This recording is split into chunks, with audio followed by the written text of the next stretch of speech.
రూ. 600,00,00,000 ఖర్చు పెడుతుంటే మేము సంక్షేమం కోసం, విద్యార్థుల సంక్షేమం కోసం రూ. 2,000,00,00,000 కుంభకోణం అంటావా? బుద్ధుందా అంటూ రేవంత్ రెడ్డి హరీష్ రావుని విమర్శించడం, తాడి చెట్టంత పెరిగావంటూ, తాడి చెట్టంత నేనున్నా దానికి నువ్వు రాజకీయానికి ఏంటి సంబంధం? మేము మీ కుంభకోణాలు వదిలిపెట్టమంటూ హరీష్ రావు తేల్చి చెప్పడం, రూ. 2,000,00,00,000 కుంభకోణం ఎక్కడుందో చెప్పు, నేను రెడీ నీతో చర్చకంటూ లక్ష్మణ్ లాంటి మంత్రి పిలుపునివ్వటం, టీవీ9 చర్చా వేదిక మీద రెడీ అన్నాడు. ఇప్పుడు హరీష్ రావుని కెలికేశారు.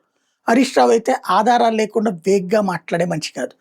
అలాగే అథెంటిక్గా మాట్లాడగలిగిన వాడు, సబ్జెక్టుతో మాట్లాడగలిగిన వాడు, మాజీ మంత్రిగా కూడా కాబట్టి ఆ డిపార్ట్మెంట్ నుంచి ఏదో ఇన్ఫర్మేషన్ పర్ఫెక్ట్ లేకుండా మాట్లాడే రకం కాదు. శుభ్రంగా ఈ ఇద్దరు కూర్చుని అది టీవీ9 వేదికగా కూర్చుంటారు, అన్ని ఛానళ్ళ వేదికగా కూర్చుంటారు. కూర్చుని అసలు నిజమేంటో తేల్చి చెప్తే ప్రజలు కూడా అర్థం చేసుకుంటారు.